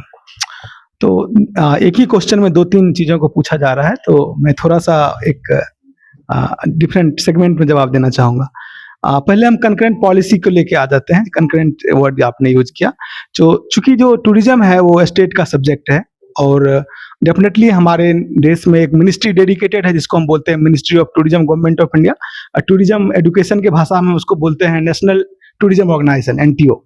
तो ये एक नेशनल लेवल पे पॉलिसी बनाती है और बहुत सारे इनिशिएटिव्स ली है, जैसे प्रसाद स्कीम है, स्वदेश दर्शन स्कीम है, जिसमें ये कहा गया है कि हर स्टेट अपने रिसोर्सेस को देख करके, अपने कैपेबिलिटी को देख करके, अपने डेस्टिनेशन के एट्रीब्यूट्स को देख करके, नेचर है वहाँ पे ज़्यादा या इको टूरिज्म का ज़्यादा स्कोप है, एडवेंचर का ज़्यादा स्कोप है, रिलीजियस टूरिज्म का ज़्यादा, इसके अनुसार थीमेटिक सर्किट आइडेंटिफाई करेंगे। तो आपने बोला एंसिलरी क्या किया जा सकता है, अभी टाइम आ गया है। जैसे अगर हम एक छोटा सा एग्जाम्पल लेके देखें, एक जम्मू एंड कश्मीर एक ऐसा डेस्टिनेशन है इंडिया में जहां पे कितना भी अनप्रेसिडेंटेड टाइम हो, चाहे वो डिजास्टर हो, नेचुरल क्लाइमेटिक कंडीशन हो, या क्लाइमेट चेंज का इम्पैक्ट हो, या कोई शॉक हो, टेरर अटैक ही मान लेते हैं थोड़ा देर के लिए, उसके बाद भी लोगों का आना यहाँ पे बंद नहीं होता। नाउ क्वेश्चन इज, हम जितने मोबिलिटी हो रहे हैं माता वैष्णव देवी में या अमरनाथ यात्रा में, तो उस मोबिलिटी को हम कितना रीजनल इकोनॉमी में डिस्पर्स कर पा रहे हैं? हम नहीं इसलिए कर पा रहे हैं कि हमारे पास प्रोडक्ट एक्सटेंशन का कोई अप्रोच नहीं है। कैसे अप्रोच नहीं है? टूरिज्म एक ऐसा इंडस्ट्री है जहां पे सबसे ज्यादा इनोवेशन की जरूरत है, और मैं एग्जांपल से के साथ बोलूंगा तभी लोगों को समझ होगा कि बिजनेस नंबर, ये सब क्वांटिटी पैरामीटर्स हमें लगता है एस्पायरेशनल सिटीजन को ज्यादा नहीं डिस्कस करना चाहिए, क्वालिटेटिव एस्पेक्ट डेवलपमेंट पे ज्यादा डिस्कस करना चाहिए, क्योंकि उनके जीवन को डायरेक्टली वो इम्पैक्ट करेगा। जैसे आप दुबई का एक केस स्टडी लीजिए।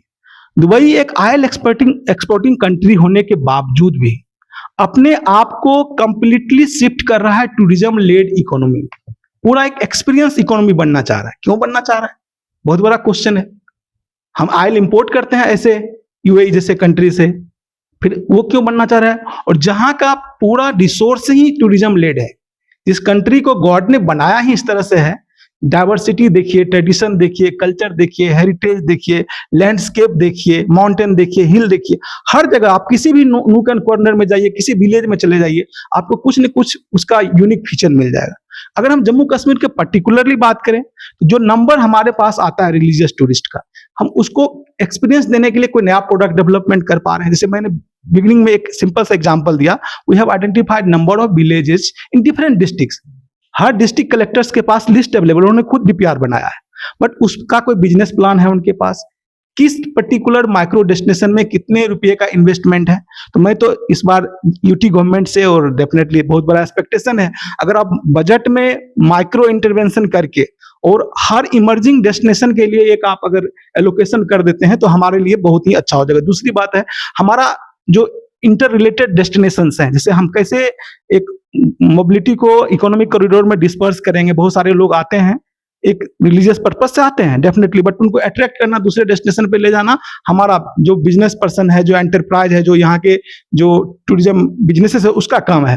तो वो क्या कर पा रहे हैं, तो हमें क्या करना पड़ेगा, लास्ट माइल कनेक्टिविटी हर डिस्ट्रिक्ट का बढ़ाना पड़ेगा। और आपको पता है आपका जो है सो पब्लिक ट्रांसपोर्टेशन का यहाँ पे जो स्थिति है, डेफिनेटली स्मार्ट टूरिज्म जम्मू के होने से कुछ हमारे पास लो फ्लोर बस चल रही है और उसका अच्छा एक संकेत माना जा सकता है। बट आप और भी डिस्ट्रिक्ट डोडा के बारे में भी सोचिए, वहाँ के नेचुरल रिसोर्स के बारे में सोचिए, वहाँ पे किस तरह से माइक्रो एंटरप्राइज को और कम्युनिटी ऑन एंटरप्राइज को बढ़ाएं, सो दैट लोगों को बिजनेस वहाँ खुद ही मिले। क्योंकि टूरिज्म में अगर आप मल्टीनेशनल कंपनीज को अलाउ करेंगे तो बहुत ज्यादा इकोनॉमिक लीकेज क्रिएट करेगा। जो भी बेनिफिट होगा मैक्सिमम जो 5 स्टार होटल्स हैं, जो मल्टीनेशनल टूर ऑपरेटर कंपनीज है, वो ले लेंगे। तो हमेशा जब हम टूरिज्म लेड ग्रोथ मॉडल की बात करते हैं या टूरिज्म लेड ग्रोथ हाइपोथेसिस की बात करते हैं, तो हमेशा हम कम्युनिटी ऑन एंटरप्राइज की बात करते हैं।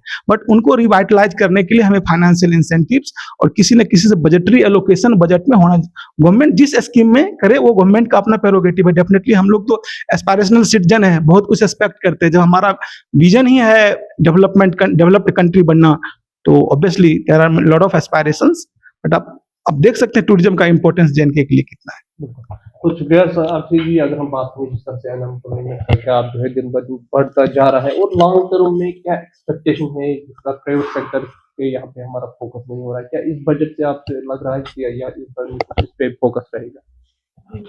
बिल्कुल, बीइंग अ यूथ हम लोगों को हमेशा से एक्सपेक्टेशंस होती हैं कि कब यहाँ पे जॉब्स आएंगी। बट टूवर्ड्स अगर हम फ्यूचर की डिमांड देखें, सर ने अभी बोला टूरिज्म में बहुत स्कोप है, स्टार्टअप में बहुत स्कोप है। उसका जो बजट एलोकेशन है वो तो बिल्कुल होना चाहिए, लेकिन हमारे यहाँ के जो यूथ है उसको उस तरफ लेकर के जाना।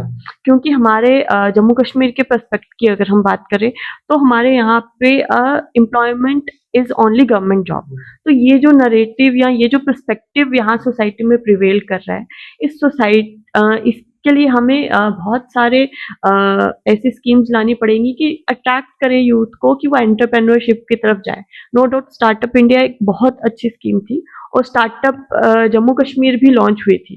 बट मैम ने एक चीज़ बहुत अच्छी मेंशन करी अपने बात में कि मैम टैक्स रिबेट की बात कर रहे थे, टैक्सेशन की बात कर रहे थे। तो tax income tax return file करने के लिए उसका जो प्रोसीजर है, उसका जो पेपर वर्क है वो बहुत कॉम्प्लेक्स था। तो मैम ने कहा कि उसको कम करना चाहिए। वैसे ही अगर हम स्टार्टअप की बात करें या जो भी स्कीम्स हैं, स्कीम्स आ जाती है बट उसका जो पेपर वर्क होता है वो इतना कॉम्प्लेक्स है कि बहुत सारे स्टूडेंट्स या बहुत सारे यूथ जो है जो उस लाइन में जाना भी चाहता है, तो उसको एक तो वो इतना हैवी पेपर वर्क देख करके, इतने फॉर्मेलिटीज देख करके एक तो पहले वो डिस्करेज हो जाता है, और दूसरा उसको इंसेंटिव्स कि उसको एटलीस्ट इनिशियल फेज के लिए जो है कहीं ना कहीं कुछ ऐसा इंसेंटिव या एश्योरिटी मिले यूथ को कि अगर वो स्टार्टअप में जा रहा है या टूरिज्म की तरफ अगर उसका रुझान है या किसी भी प्राइवेट सेक्टर की तरफ रुझान है, तो उसको एक सिक्योरिटी फॉर लिमिटेड टाइम के लिए उसको मिलनी चाहिए कि वो एश्योर रहे कि हाँ मुझे अभी इन ईयर्स तक जो है मैं अभी डेवलपमेंटल फेज में हूँ, तो मुझे एक एश्योरिटी है कि मेरे पास something I have in my pocket, मेरे को कुछ स्पेंड करने के लिए या मेरे पास बैक कुछ है। तो ऐसी कुछ स्कीम्स जो है वो लेकर आनी चाहिए और गवर्नमेंट जॉब से फोकस हटा करके ये प्राइवेट सेक्टर, स्टार्टअप्स पे, टूरिज्म में, ऐसे जो हमारे अलाइड सेक्टर्स हैं उनके ऊपर गवर्नमेंट किस प्रकार से फोकस करवाना चाहती है, उसके लिए गवर्नमेंट को एक बजट जो है स्पेशली इन जम्मू कश्मीर एक एलोकेट करना चाहिए, क्योंकि यहाँ पे बहुत सारा पोटेंशियल है। एक बहुत सिंपल सा एग्जांपल हमारे स्टेट से प्रिवेल करता है कि लेवेंडर जो हमारे यहाँ पे खेती हो रही है, उससे बहुत सारे, जब हम लोग काम कर रहे थे स्टार्टअप पे, तो पता चला कि बहुत सारे यूथ जो है वो 45 से 50 के बहुत इजीली उस प्रोडक्शन से, उसका इनोवेशन उन्होंने ऐड करके कुछ फ्रेगनेंसेस बना करके अर्न कर रहे हैं। तो ऐसे जो इनिशिएटिव्स हैं, इनिशिएटिव्स आना और एक उनको ग्रो करने के लिए ये जो है एक हेल्पिंग हैंड पीछे होना इस बहुत ज़रूरी है। तो गवर्नमेंट जॉब्स आने के साथ-साथ प्राइवेट जॉब्स और प्राइवेट एंटरप्रेन्योरशिप या स्टार्टअप की तरफ भी एक फ़ोकस लेकर के जाना जो है, इस पे अगर गवर्नमेंट फ़ोकस करे जम्मू कश्मीर में भी और थ्रू आउट द कंट्री अगर हम बात करें तो सेंट्रल गवर्नमेंट ने बहुत सारे इनिशिएटिव, बहुत सारी स्कीम्स, बहुत कुछ यूथ को दिया है। प्राइवेट सेक्टर में भी जो है ग्रोथ जो है कॉर्पोरेट सेक्टर के लिए भी लास्ट बजट में बहुत कुछ था। बट द थिंग इज़ कि जो सोसाइटल हमारा जो एक टैबू बना हुआ है कि employment means government job only. Government job हमारे यहाँ पे बहुत ऐसा नहीं है कि है नहीं है, बट हमारी पॉपुलेशन के साथ उसको अगर हम कंपेयर करें तो इट इज़ नॉट पॉसिबल कि सबको गवर्नमेंट जॉब मिलेगी। तो प्राइवेटाइज़ेशन अगर हो रही है, स्टार्टअप्स अगर चल रहे हैं, तो वहाँ पे हमारे यहाँ की लेबर फोर्स को हम कैसे इनकलकेट करें कि उनको प्रॉफिट मिले प्राइवेट सेक्टर में भी। तो इसको लेकर के एक एलोकेशन जो है वो स्पेशली जम्मू कश्मीर में होनी चाहिए, क्योंकि जम्मू कश्मीर इज़ बहुत अभी इतना ज़्यादा पोटेंशियल है यहाँ पे। सर ने बहुत किया यहाँ पे, इको टूरिज़्म का यहाँ पे, स्पोर्ट्स टूरिज़्म का यहाँ पे बहुत ज़्यादा अगर हम बात करें, जैसे हम लोग बीइंग ए यूथ हम लोग एन्जॉयमेंट के लिए या फन के लिए हम कहाँ जाएँगे, ऋषिकेश जाएँगे, वहाँ पे रिवर राफ्टिंग हो गई या ऐसे sports adventurous tourism, adventure tourism का या फिर यहाँ पे हम ट्रैकिंग के लिए भी बहुत यूथ जो है आजकल का यूथ, उनकी डिमांड्स क्या है, उनको क्या चीज़ें अट्रैक्ट करती हैं, उन सब चीज़ों को देखते हुए मुझे लगता है कि गवर्नमेंट को थोड़ा फोकस है। जी मैम, अगर हम लास्ट में इस पे बात करें क्योंकि बजट के दिन पे हमें इस पे विस्तार से बात करनी है, तो अभी के लिए अगर हम ये जानेंगे कि जो विकसित भारत विजन या मेक इन इंडिया, उसमें अगर हम जम्मू कश्मीर की बात करें, बॉर्डर स्टेट है, क्या इस पे हमें थोड़ा ध्यान सेंट्रल गवर्नमेंट को हमारी तरफ देना चाहिए? मुझे लगता है कि देना तो चाहिए ही। इस चीज़ की बहुत आवश्यकता है और मुझे लगता है कि एक पैकेज जो है because of the geographical condition of this particular state इसको मिलना चाहिए और मुझे लगता है कि कुछ इस तरह की पॉलिसीज़ जे-एंड-के के लिए अप्लाई करनी चाहिए कि जैसे रमन जी ने टूरिज़्म की बात करी और विनय जी ने विमेन की बात करी, अक्षी ने भी विमेन की बात करी। तो मुझे लगता है कि कुछ तरह की ऐसी facilities for example like credit facilities अगर हम जनरेट कर पाएँ विमेन के लिए, फार्मर्स के लिए। 2-3 चीज़ें मैं बोलना चाहूँगी जो एग्रीकल्चर और वीमेन के संदर्भ में थी। तो जैसे वीमेन की अगर हम बात करें तो फीमेल लेबर फोर्स पार्टिसिपेशन की बात हो रही थी। तो आज की डेट में अगर हम देखें तो जो हमारा फीमेल लेबर फोर्स है, वो ज़्यादा इनफॉर्मल सेक्टर में है rather than the formal sector. तो हमें ये कोशिश करनी चाहिए कि हम क्या स्किल्स उनको प्रोवाइड कर सकें, क्या हम उनको टेक्नोलॉजी प्रोवाइड कर सकें कि जिसकी सहायता से वो ज़्यादा फॉर्मल एम्प्लॉयमेंट में आ सकें, ताकि उनका जो कंट्रीब्यूशन है और भी हमारी जीडीपी में बढ़ के आए। तो और एग्रीकल्चर की अगर हम बात करें तो विमेन भी एग्रीकल्चर में आज की डेट में बहुत काम कर रही है, बट जो विमेन है वो अनपेड डोमेस्टिक लेबर और अनपेड लेबर ज़्यादा करती हैं। तो मुझे लगता है कि वैसे तो ये बहुत ही कॉम्प्लिकेटेड कंसेप्ट है आज की डेट में, क्योंकि अनपेड डोमेस्टिक लेबर और अनपेड लेबर के ऊपर ज़्यादा इतना काम अभी हुआ नहीं है। अकेडमिशियंस अराउंड द वर्ल्ड इसके ऊपर काम कर भी रहे हैं कि इसको हम कैसे मेजर कर सकते हैं और इसके क्या-क्या मेथड्स हो सकते हैं जिससे कि हम इसका इवैल्यूएशन कर पाएँ कि अनपेड लेबर वर्क कितना हो रहा है और इसका अगर हम इसको पेड लेबर में कन्वर्ट कर पाएँ तो उसका क्या कंट्रीब्यूशन जीडीपी में रहेगा।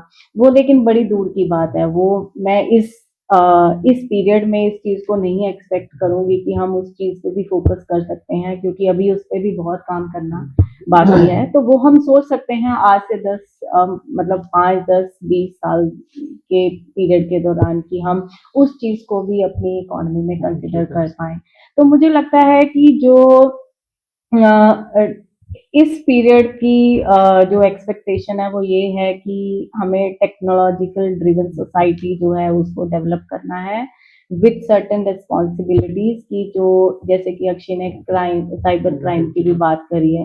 सो you will be surprise to know कि ऐसा नहीं है कि जो इलिटरेट लोग हैं और जो कम पढ़े लिखे लोग हैं वो ही इस ट्रैप में फंसते हैं।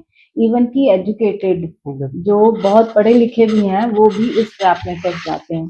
तो मेरा ये कहना है कि अगर हम ये सारी facilities, technology, digital India, innovation, सारी चीज़ों की बात कर रहे हैं, तो मुझे लगता है कि इसके साथ-साथ जो रिस्क भी क्रिएट हो रहे हैं, उन रिस्क के ऊपर भी हमें काम करना चाहिए। मीन्स जो चैलेंजेस हमारे सामने आए हैं कि हमने कैसे, जैसे विनय जी ने सस्टेनेबिलिटी की बात करी, क्योंकि हम आज के 2030 जो हमारा ईयर है वो सस्टेनेबल डेवलपमेंट गोल्स को अचीव करने का पीरियड है, इन द सेंस कि हमें 2030 तक अपने सस्टेनेबल डेवलपमेंट गोल्स के जो टारगेट्स हैं हमें उनको अचीव करने की कोशिश करनी है। सारे तो नहीं हो पाएंगे, but we are expecting and we are progressing to achieve those sustainable development goals.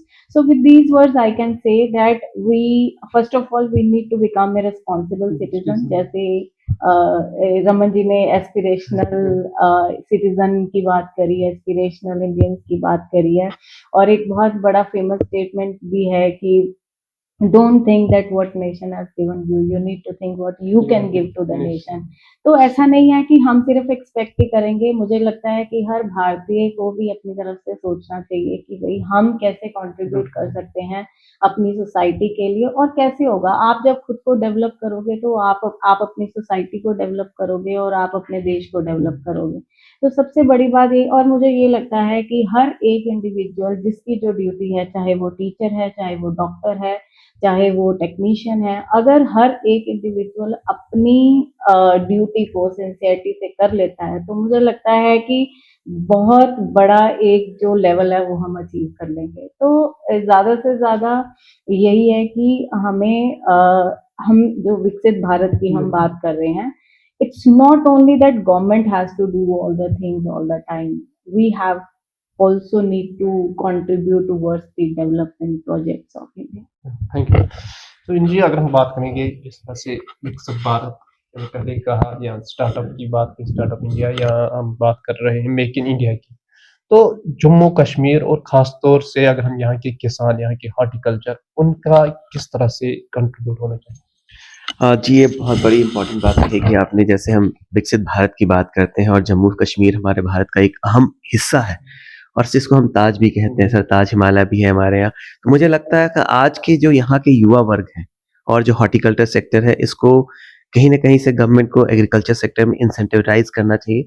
जैसे अभी रिसेंटली आपने लास्ट बजट में देखा होगा कि बिहार में मखाना बोर्ड बनाया गया। उसी तरह मुझे लगता है यहाँ केसर के लिए बोर्ड बनाया जाए और यहाँ के जो ड्राई फ्रूट जो बहुत क्वालिटी बहुत अच्छी होती है, उसके लिए कोई एक बोर्ड बनाया जाए, जो बोर्ड इसको रेगुलेट करे, इसकी एमएसपी सेट करे, क्वालिटी स्टैंडर्ड्स को चेक करे, ताकि ज़्यादा से ज़्यादा यूथ इसकी ओर अट्रैक्टेड हो और इस क्षेत्र में यूथ काम करना शुरू करे। हॉर्टिकल्चर सेक्टर में अगर हम स्किल डेवलपमेंट करते हैं तो सर स्टार्टअप्स बढ़ेंगे जम्मू कश्मीर में। और यहाँ का जो क्लाइमेटिक कंडीशंस है, हमारे पास ऐसे सिचुएशंस हैं, वाटर स्कैरसिटी भी है, साथ साथ सफिशिएंट अमाउंट ऑफ वाटर भी है, स्नो भी है, ड्राइनेस भी है। तो हर चीज़ को ध्यान रखते हुए मुझे लगता है कि इंसेंटिवाइज करना चाहिए, इंसेंटिव्स देने चाहिए, यूथ को स्किल डेवलपमेंट की ओर फोकस करना चाहिए और साथ साथ स्टार्टअप्स पे गवर्नमेंट का कोई एक additional point of Jammu Kashmir के लिए पैकेज आना चाहिए, जहाँ पे यूथ को ये चैनलाइज किया जाए कि वो स्टार्टअप्स करें, government will support them with training, proper training and to a desired end. ऐसा नहीं कि स्टार्टअप के लिए फंडिंग मिला, क्रेडिट मिला, उसके बाद वो खत्म हो गया। That should be moving to a desired goal, start करके एंड तक पहुंच पाए। उसके लिए एक robust training mechanism, training centre develop किया जाए जम्मू कश्मीर में, ताकि जो यहाँ के यूथ है उसका बेनिफिट ले सके और अपने ग्रोथ के लिए, कंट्री के ग्रोथ के लिए, और साथ साथ एक हमारे इकोसिस्टम, हमारी एनवायरनमेंट को ध्यान में रखते हुए, शायद टूरिज्म की भी बात कर रहे थे, बाहर से टूरिस्ट आते हैं, बहुत सारा कचरा डाल जाते हैं, उसके लिए भी किस तरह से हम अवेयरनेस कर सकते हैं, ये यूथ को अवेयरनेस कराने की जरूरत है। क्योंकि हमारी इकोसिस्टम में हमारी बायोडाइवर्सिटी है जम्मू कश्मीर की, उसे हमें प्रिजर्व भी करना है। तो मेरा इस बजट से बहुत अच्छे एक्सपेक्टेशंस हैं कि गवर्नमेंट जम्मू कश्मीर के हॉर्टिकल्चर सेक्टर के लिए कुछ करेगी, साथ साथ यूथ के स्किल डेवलपमेंट के लिए कुछ फंडिंग देगी, पैकेजेस देंगी, और ओवरऑल ये इंक्लूसिव बजट होगा जिसमें वो माइनॉरिटीज, विमेन, इवन जो मिडिल क्लास है उनके लिए कुछ अच्छा निकल कर आएगा। धन्यवाद। अगर हम बात करेंगे विकसित भारत की, अगर हम बात करते हैं या जो मेक इन इंडिया की बात करें, तो जम्मू कश्मीर बॉर्डर स्टेट है, अच्छा टूरिज्म है, तो किस तरह का हमारा इसमें हम पैकेज होना चाहिए? शायद कंक्लूजन की तरफ जा रहे हैं, तो हमें लगता है जो हमें अब always we have to look back and move forward. तो गवर्नमेंट जो एक लॉन्ग टर्म पर्सपेक्टिव लेके चल रही है, वो हर सिटीजन को ये एक मैसेज देना चाहती है, तो आप गियर अप हो जाइए, रेडी हो जाइए, हम सब कुछ करने के लिए तैयार हैं। क्योंकि अगर आप ब्लूप्रिंट पूरा अगर आप देखें बजट पिछले साल का 2025 का, उसका फंडामेंटल गोल ही है समावेशी विकास। तो इंक्लूजन पे हमने बात कर लिया, यूथ की बात कर लिया, वीमेन की बात कर लिया, है ना, रीजनल डिस्पैरिटी और सारा चीज की बात कर लिया। अब हम आ रहे हैं डेवलप्ड नेशन हम बनेंगे कैसे, और उसमें क्या क्या इंस्ट्रूमेंटल हो सकता है। तो उसी के अराउंड अगर बजट में और भी कुछ एलोकेशन हो और गवर्नमेंट उस पर थोड़ा बढ़ चढ़ कर इनिशिएटिव, जैसे अभी स्किल डेवलपमेंट की हम बात कर रहे हैं, तो पिछले बजट को हम देखें तो उसमें 5 सेंटर ऑफ स्किल्स की बात किया गया है, और जो है अपने आप में ग्लोबल लेवल का स्किल सेंटर ऑफ एक्सीलेंस है। वो कुछ स्टेट्स को मिलेगा, ऑब्वियसली 5 की बात की है, तो अभी तो सारा डिसाइड भी नहीं हुआ किसको क्या देना है, बट हम चाहेंगे कि जम्मू कश्मीर को भी मिले centre for excellence in innovation, और गवर्नमेंट का जो भी इनिशिएटिव है। क्योंकि जैसे जैसे बजट बढ़ता है तो नंबर्स बढ़ते हैं, कि आप देखेंगे आईटी में सीट्स को बढ़ाया गया, मेडिकल में सीट्स को पिछले बजट में बढ़ाया गया। हो सकता है ये सब नंबर परसेंटेज में, क्वांटिटी पैरामीटर्स में कुछ बढ़ेंगे अभी भी। जहां तक बात है स्टार्टअप्स का, ये फिगर को जानना बहुत जरूरी है। What is the role of Jammu and Kashmir as union territory. अगर स्टार्टअप्स की डेटा देखें, डेफिनेटली जो कॉन्सेंट्रेशन है स्टार्टअप्स का, मेजरली वो जो आपका अर्बन लोकेशंस है, जो मेट्रो सिटीज हैं, जो आपके स्टार्टअप हब हैं, बेंगलुरु, हैदराबाद, दिल्ली और चेन्नई, इसी में इनका कॉन्सेंट्रेशन है। और नंबर मैं कोट करना नहीं चाहता हूं क्योंकि लोगों को खराब लगे, कि बहुत insignificant number of startups create हुए हैं, और उसमें भी स्टार्टअप का एक फेज है, गेस्टेशन फेज है। 10 इयर्स के बाद कितने स्टार्टअप सर्वाइव कर पा रहे हैं। तो फिर हम बेसिक क्वेश्चन पे अगेन आते हैं, स्टार्टअप के लिए हैंड होल्डिंग क्या है। इसी इनिशिएटिव को शायद हमें लगता है गवर्नमेंट ने शायद सब्सटेंशिएट करने का जेएनके गवर्नमेंट ने कोशिश किया है, जो हम मिशन युवा की बात करते हैं।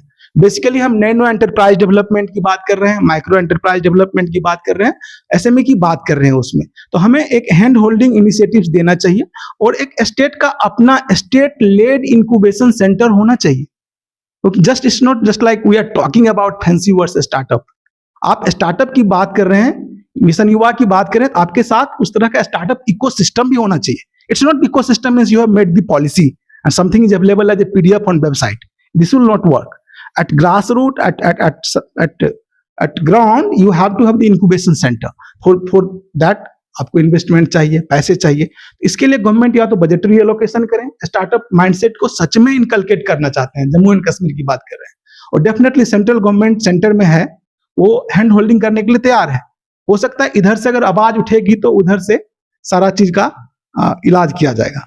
पहले इनिशिएटिव तो लें, इंक्यूबेशन सेंटर होना चाहिए अपना स्टेट का, क्योंकि जो इंस्टीट्यूशन का इंक्यूबेशन सेंटर होता है उसका अपना एक लिमिटेशन भी है, उसका अपॉर्चुनिटी और उसका एक सिस्टम अलग तरह से होता है। बट अगर स्टेट का हो तो बहुत ही अच्छा होगा। बहुत सारे स्टेट, जैसे कर्नाटका गवर्नमेंट का इनिशिएटिव इसमें बहुत अच्छा है, चेन्नई में आप देखें इतना सारा स्टार्टअप है, बट हमें उनके रूट काज को भी देखना चाहिए। कोई पर्टिकुलर जगह पे कैसे इतने सारे स्टार्टअप्स बन रहे हैं। आप अभी सुने होंगे नया व्हाट्सएप हमारे इंडिजिनस कंपनी ने लॉन्च किया, इंडियन बेस्ड कंपनी आयरेटे, ठीक है। तो ये सब कैसे हो रहा है, क्योंकि जहां पे इनोवेशन हो रहा है, जहां पे R&D हो रहा है, जहां पे गवर्नमेंट रिसर्च एंड इनोवेशन और थिंकिंग में इन्वेस्टमेंट कर रही है, वहां से कुछ इनोवेटिव प्रोडक्ट्स निकल के आ रहे हैं। दूसरी बात, हम फिर टूरिज्म पे आएंगे, क्योंकि अभी का जो जम्मू कश्मीर का टूरिज्म है उसको फिर से रीलुक करने की जरूरत है।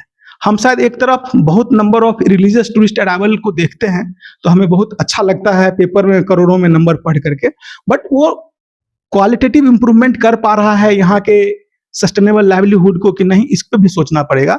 और जो विजिटर्स आ रहे हैं उसके लिए हम क्या एक्सपीरियंस क्रिएट कर पा रहे हैं, इसके लिए हमें once again there is time now, हमें रीब्रांडिंग स्ट्रेटजी डेस्टिनेशन का सोचना चाहिए। जैसे अभी आप देख लीजिए, पहलगांव अटैक के बाद जो भी हमारे डेस्टिनेशंस हैं वो प्रोमिनेंट थे, तो भी जो एंसिलरी डेस्टिनेशन से थे उसको हम बोलते हैं एक्सटेंडेड डेस्टिनेशन और कॉरिडोर, और उसको टेक्निकल भाषा में बोले तो हम बोलते हैं lesser non high potential destination.